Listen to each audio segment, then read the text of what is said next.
नमस्कार स्टूडेंट, मैं राजेश नामदेव अपने यूट्यूब चैनल नामदेव क्लासेस में आप सभी का हार्दिक स्वागत करता हूं। आज का जो वीडियो लेक्चर हम लेकर आए हैं वो है क्लास 10th के लिए।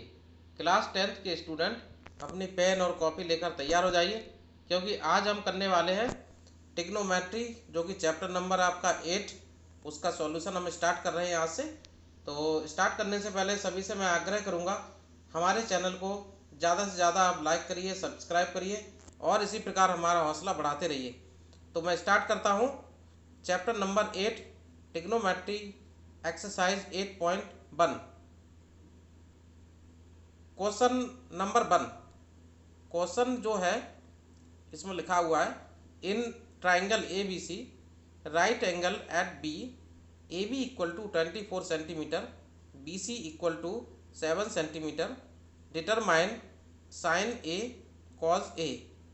स्टूडेंट्स, हमने आपको इससे पहले वाले वीडियो लेक्चर में चैप्टर का पूरा एक्सप्लेनेशन दिया था। हमने पूरा थ्योरेटिकल पार्ट और हमने उसके जो बेसिक कंसेप्ट्स हैं, फॉर्मूले, हमने सारी चीज़ें आपको डिटेल में बता दी थी। और हमने इसके बाद आपसे कहा था कि हम अब इसके बाद एक्सरसाइज करेंगे, तो हमने आपको इसीलिए थोड़ा सा टाइम भी दे दिया है। तो आज हम एक्सरसाइज सॉल्व कर रहे हैं। तो अब ऐसे क्वेश्चन के लिए हमने आपको बताया था कि जब भी आपको एक कोई भी ट्राइंगल दे रखा है, ठीक है, और राइट एंगल ट्राइंगल होगा हमेशा, क्योंकि हमने बताया था ट्रिग्नोमेट्री का एनालिसिस यानी कि ट्रिग्नोमेट्री जो चैप्टर है उसकी जो स्टडी है वो पूरी की पूरी एक राइट एंगल ट्राइंगल के बेस पर की जाती है। तो यहाँ पर हम सबसे पहले हम क्या करेंगे, हम पाइथागोरस थ्योरम का यूज करेंगे। तो यहाँ पर हमने लिखा हुआ है, using the Pythagoras theorem and triangle A B C हमने बना लिया, ट्राइंगल ए बी सी बना लिया, जिसमें हमने देखो बी को राइट एंगल शो किया है, जैसा कि हमने लिखा है बी पर राइट एंगल है तो 90 डिग्री का एंगल बी पर बन रहा है। तो अब बी के जो अपोजिट साइड होगी वो आपका हाइपोटेन्यूज होगी, ठीक है। तो हाइपोटेन्यूज आपका हो गया ए सी, और बी सी हो गया आपका परपेंडिकुलर, और ए बी हो गया आपका बेस। तो यहाँ पर हम पाइथागोरस थ्योरम अप्लाई कर सकते हैं। पाइथागोरस थ्योरम के अकॉर्डिंग आपको पता है कि जो हाइपोटेन्यूज यानी कि राइट एंगल ट्राइंगल की जो सबसे बड़ी वाली साइड है वो अदर टू साइड्स के स्क्वायर के इक्वल होती है। तो ये आपका पाइथागोरस थ्योरम का स्टेटमेंट है। इसको हमने अप्लाई किया। तो यहाँ पर हम देखते हैं, हमको हाइपोटेन्यूज यहाँ पर हमको निकालना है। तो यहाँ पर देखो, ये 24 का स्क्वायर और 7 का स्क्वायर हमने किया तो हमको क्या मिल गया, 625।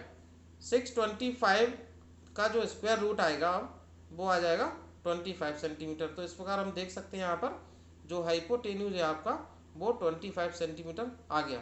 स्टूडेंट, जब ट्राइंगल की तीनों साइड हमें पता चल जाती है तो हम ट्रिग्नोमेट्री का कोई भी फंक्शन यानी कि कोई भी रेशियो हम लिख सकते हैं आसानी से। तो यहाँ पर हमको लिखना है साइन ए। तो सबसे पहले हमने लिखा है साइन ए।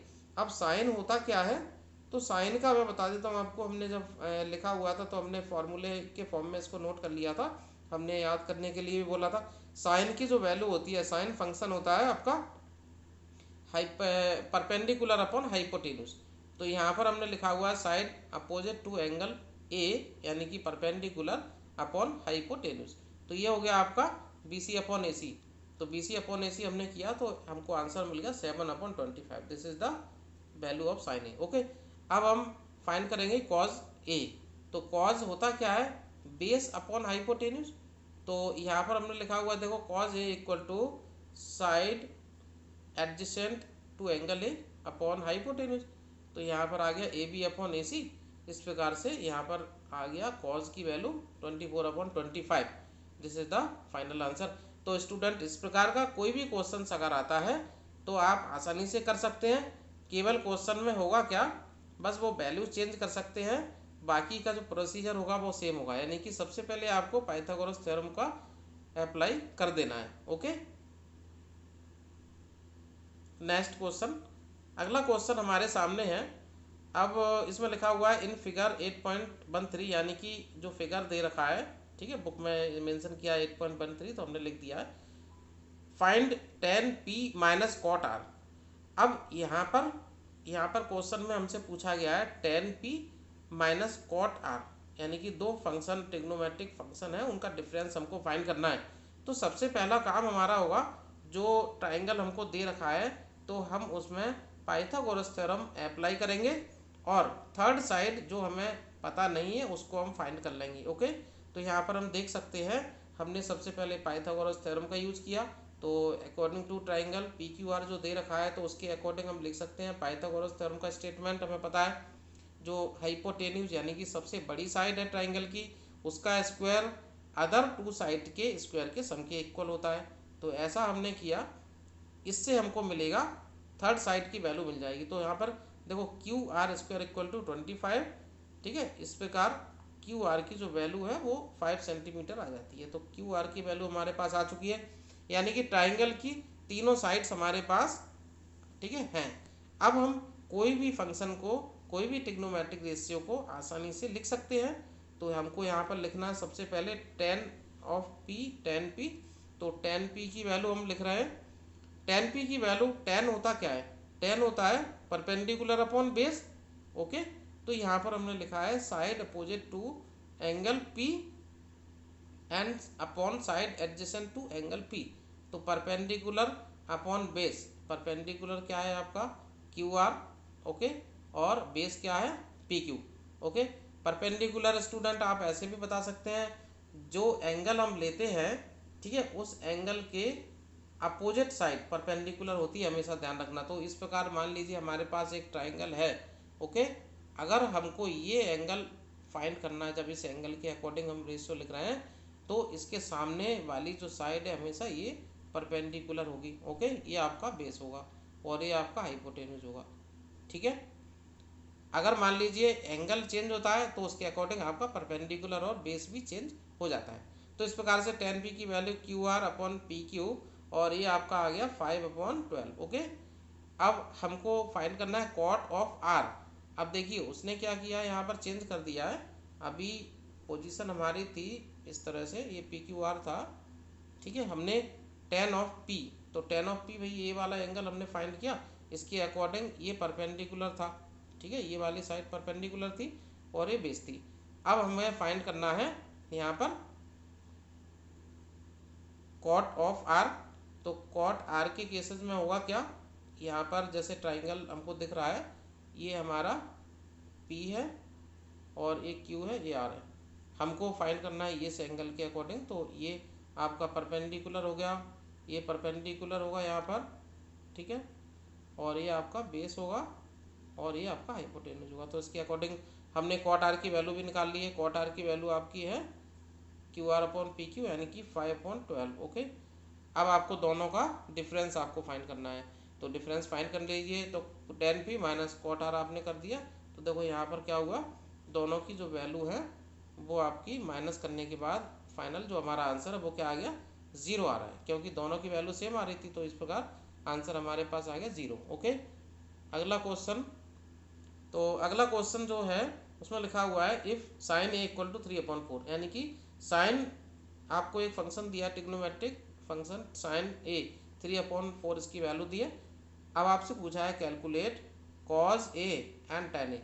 कॉज ए और टेन ए की वैल्यू आपको फाइंड करनी है। तो बहुत आसान है स्टूडेंट, अभी हमने जैसा आपको बताया था तो उसके अकॉर्डिंग आप कर सकते हैं, क्योंकि बहुत सारे क्वेश्चन एक जैसे हैं तो हमने इसीलिए कई क्वेश्चन को यहाँ पर स्किप कर दिया है, क्योंकि आप उन क्वेश्चंस को इजीली कर सकते हैं। अगर आपको प्रॉब्लम आती है तो आप कमेंट बॉक्स में हमसे पूछ सकते हैं। ओके, तो यहाँ पर हम देख सकते हैं सबसे पहले साइन फंक्शन हमने लिखा, और साइन फंक्शन की जो वैल्यू होती है वो होती है परपेंडिकुलर अपॉन हाइपोटेन्यूज। तो यहाँ पर हम देख सकते हैं जो साइन ए इक्वल टू 3/4 है, तो यहाँ पर 3/4 यानी कि परपेंडिकुलर आ गया 3, और जो हाइपोटेन्यूज हो गया वो हो गया आपका 4। तो यहाँ पर ये 3 और ये हो गया आपका 4। इस प्रकार से अब हमारी जो अगली साइड बची हुई है, बेस बचा हुआ है, उसको हम फाइंड कर लेंगे। तो अब यहाँ पर हमको पाइथागोरस थ्योरम का फिर से यूज़ कर लेना है। पाइथागोरस थ्योरम का आपने यूज़ किया तो आपको यहाँ पर ए बी की वैल्यू मिल जाती है। ए बी की वैल्यू आती है √7। ओके, इस प्रकार अब हम कॉज ए की वैल्यू आसानी से लिख सकते हैं। कॉज आपको पता है बेस अपॉन हाइपोटेन्यूज होता है, तो हमने लिख लिया base upon hypotenuse side adjacent to angle A upon hypotenuse. तो इस प्रकार से यहाँ पर आ गया ये √7/4। ओके, अब दूसरा है हमारे पास टेन तो टेन के लिए क्या होता है, परपेंडिकुलर अपॉन बेस, यानी कि side opposite to angle A upon side adjacent to angle A. तो इस प्रकार से BC अपॉन AB और इसकी वैल्यू 3/√7 आ चुकी है। ओके, इस प्रकार से बहुत आसानी से स्टूडेंट ऐसे क्वेश्चन को हल किया जा सकता है। नेक्स्ट अगला क्वेश्चन गिवन है, given 15 cot A = 8, find sin A and sec A। तो फिर से क्वेश्चन इसी टाइप का है बट थोड़ा सा उन्होंने चेंज कर दिया है। अब आपको उन्होंने इस तरीके से दे दिया 15 cot A = 8। तो आपको क्या करना है, यहाँ से cot A की वैल्यू फाइंड कर लेनी सबसे पहले। तो cot A = क्या हो जाएगा, 8/15। ओके, अब cot का जो रेशियो होता है वो क्या होता है, cot होता है आपका बेस अपॉन परपेंडिकुलर। ठीक है, तो बेस अपॉन परपेंडिकुलर से हम लिख सकते हैं यहाँ पर उसको AB/BC। तो हमने लिख लिया AB/BC, यानी कि आपका आ गया cot ऑफ A = 8/15 और 8/15 को लिख लिया हमने AB/BC। इस प्रकार से अब AB और BC की वैल्यू हमारे पास है, के टर्म्स में उसको लिख लेंगे और हम पाइथागोरस थ्योरम का यूज़ कर देंगे अकॉर्डिंग टू दिस ट्राइंगल। जो हमको ट्राइंगल यहाँ पर दिखाई दे रहा है ABC, तो हमने पाइथागोरस से अप्लाई कर दिया। AC² = AB² + BC²। Now put the values of, जो गिवन वैल्यू है उसको हमने पुट किया यहाँ पर, तो हमारे पास आ गया 289। अब रूट इसका ले लिया तो आ गया 17, यानी कि AC की जो वैल्यू है वो 17 आ गई। ओके, अब इस प्रकार हम कोई भी रेशो लिख सकते हैं बट हमको लिखना है साइन एंड सेक। तो साइन लिख लीजिए, साइन क्या होता है, परपेंडिकुलर अपॉन हाइपोटेन्यूज। तो परपेंडिकुलर अपॉन हाइपोटेन्यूज से आ गया BC/AC, यानी कि 15/17। ओके, सेक ऑफ ए, तो सेक ऑफ ए यानी कि ये कॉज का उल्टा होता है। ठीक है, रेसिप्रोकल है। तो इस प्रकार यहाँ पर हम लिख लेंगे हाइपोटेन्यूज अपॉन बेस। तो हाइपोटेन्यूज यानी कि 17/8, ये इसका आंसर आ गया। AC/AB से इसका रिप्रेजेंटेशन ट्राइंगल में हमको दिखाई दे रहा है। अगला क्वेश्चन है, given sec of theta = 13/12, calculate all other trigonometric ratios. कभी कभी क्वेश्चन इस टाइप का आता है, वो एक ट्रिग्नोमेट्रिक रेशियो की वैल्यू देते हैं और स्टूडेंट आपको सारे रेशियो फाइंड आउट करने को बोलते हैं। तो आपको कोई प्रॉब्लम नहीं है इसमें। आपको क्या करना है कि जो आपको रेशियो गिवन है आप उसको लिख लीजिए पहले, और उसका रेशियो आप लिख लीजिए क्या होता है, और अकॉर्डिंग टू, ठीक है, पाइथागोरस थ्योरम आप थर्ड साइड फाइंड आउट कर लीजिए। तो यहाँ पर हमको सेक थीटा दिया है। अब सेक थीटा होता है क्या है, कॉस थीटा का अपोजिट उल्टा, यानी कि रेसिप्रोकल। तो हमें पता है ये क्या होगा, हाइपोटेन्यूज अपॉन बेस। तो इस प्रकार हम देख सकते हैं स्टूडेंट कि यहाँ पर मान लो एक ट्राइंगल है हमारे पास में इस टाइप का। तो यहाँ पर हाइपोटेन्यूज की वैल्यू हमें पता है, ठीक है, इसकी वैल्यू हमें पता है और बेस की वैल्यू हमें पता चल गई इससे, जो गिवन है हमारे पास रेशियो। तो इस प्रकार हम यहाँ से लिख सकते हैं, हमको क्या मिल गया, AC और AB। ओके, तो यहाँ पर मान लीजिए हमने A, B और C इसको मान लिया। तो इस प्रकार से हमें ये चीज़ पता है। ओके, अब स्टूडेंट आपको क्या करना है, यहाँ पर आपको यहाँ पर पाइथागोरस थ्योरम में अप्लाई करना है। पाइथागोरस से हमने लिख लिया AC² = AB² + BC²। अब यहाँ पर हमने क्या किया, BC फाइंड आउट कर लिया। तो BC हमारे पास आ गया है, कितना आ गया BC आपके पास, 5।